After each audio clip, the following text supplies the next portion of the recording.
जय गुरु जी, शुक्राना गुरु जी, जय गुरु जी संगत जी। आज हम गुरु जी की असीम कृपा से श्री शिव महापुराण की रुद्र संहिता के सती खंड का चौथा अध्याय सुनेंगे। ओम श्री गणेशाय नमः। ओम श्री गणेशाय नमः। गुरुर्ब्रह्मा गुरुर्विष्णु गुरुर्देवो महेश्वरः। गुरुर्ब्रह्मा गुरुर्विष्णु गुरुर्देवो महेश्वरः। गुरुर्साक्षात् परब्रह्म तस्मै श्री गुरवे नमः।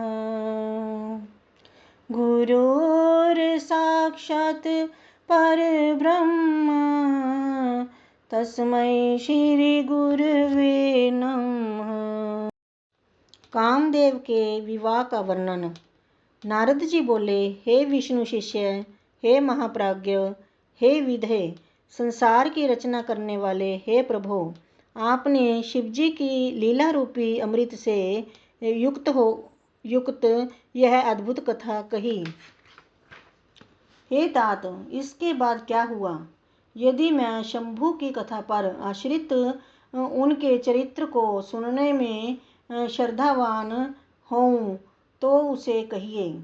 ब्रह्मा जी बोले, इस प्रकार शिवजी के अपने स्थान को चले जाने तथा मुझ ब्रह्मा के अंतर्धान हो जाने पर दक्ष प्रजापति मेरी बात का स्मरण करते हुए कामदेव से कहने लगे।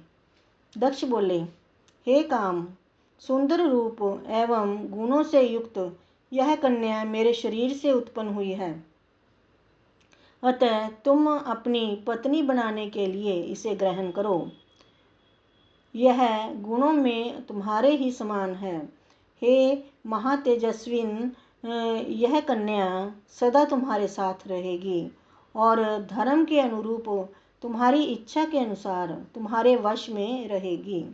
ब्रह्मा जी बोले, हे नारद, यह कहकर दक्ष ने अपने स्वेद से उत्पन्न हुई कन्या का नाम रत्ती रखकर और उसे अपने आगे कर कामदेव को दे दिया।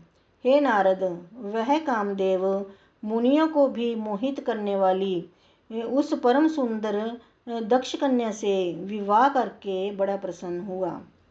प्रेम आसक्त कामदेव भी परम कल्याणकारिणी रत्ती नामक अपनी स्त्री को देखकर उसके गुणों से आकृष्ट होकर उस पर अत्यंत मोहित हो गया।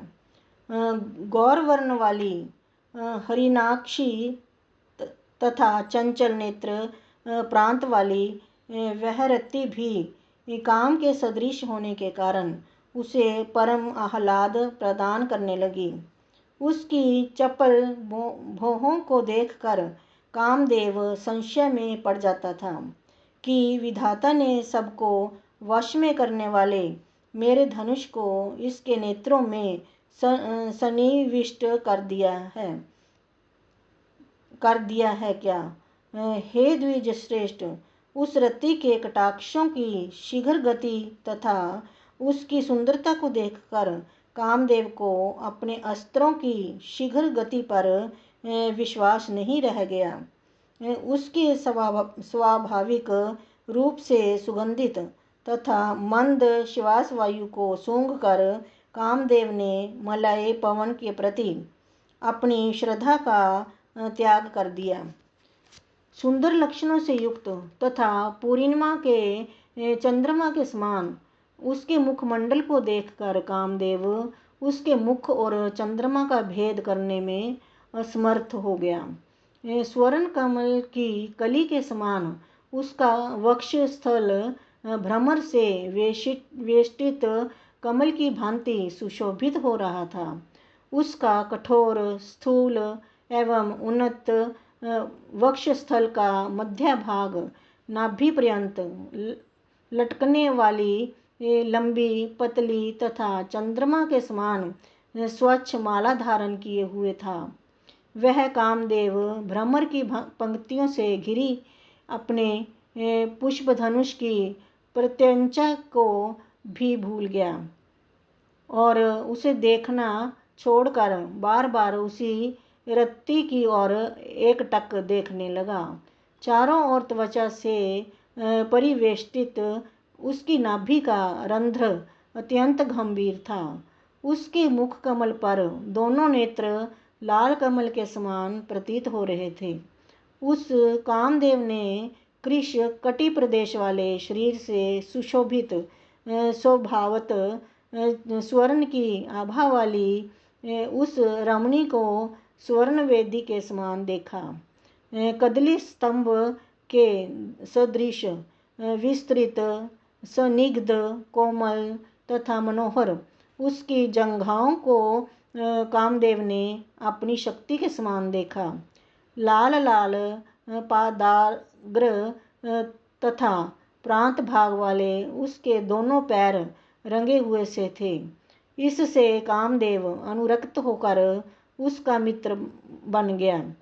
पलाश पुष्प के समान लाल नखों से युक्त, सूक्ष्म अग्रभाग वाले तथा गोलाकार उंगलियों से युक्त उसके दोनों हाथ अत्यंत मनोहर प्रतीत हो रहे थे। उसकी दोनों भुजाएं कांतिमय मृणाल के समान लंबी, कोमल, सनिग्ध और कांति युक्त लाल मूंगे के समान शोभित हो रही थीं। उसका मनोहर केशपाश काले काले बादलों के समान शोभा पा रहा था। इससे वह काम प्रिया चमड़ी के बालों को धारण करने वाली चंवर की भांति सुशोभित हो रही थी। सौंदर्य युक्त ऐसी रति को हर्षित नेत्रों वाले कामदेव ने उसी प्रकार ग्रहण किया जिस प्रकार हिमालय से उत्पन्न गंगा को महादेव जी ने ग्रहण किया था। चक्र तथा पद्म के चिन्हों से युक्त मृणाल खंड के समान मनोहर हाथों से युक्त वह रति गंगा नदी के समान प्रतीत हो रही थी। उस रति को दोनों भौहों की चेष्टाएं नदी की सूक्ष्म लहरों के समान प्रतीत हो रही थीं। उसके कटाक्षपात ही नदी की वेगवती धारा थे और विशाल नेत्र कमल के समान प्रतीत हो रहे थे। उसकी सूक्ष्म रोमावली शैवाल थी और वह अपने मन रूपी वृक्षों से विलास कर रही थी। उसकी गंभीर नाभि हरिद के समान शोभा पा रही थी।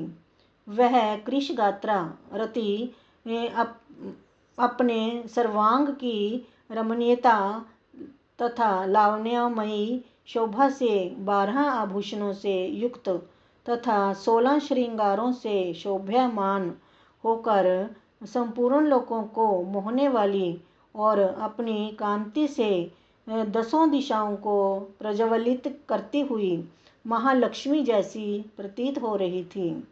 इस प्रकार परम सुंदरी रति को देखकर कामदेव ने इसे बड़ी प्रसन्नता से ग्रहण किया।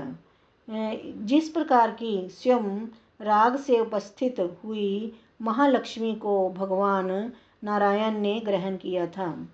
उस समय कामदेव ने आनंद होने के कारण विमोहित होकर ब्रह्मा जी के द्वारा दिए गए दारुण शाप को भूलकर दक्ष से कुछ नहीं कहा।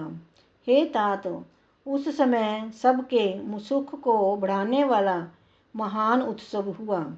दक्ष प्रजापति अत्यंत ही प्रसन्न हुए और कन्या रति भी परम प्रसन्न हो गई।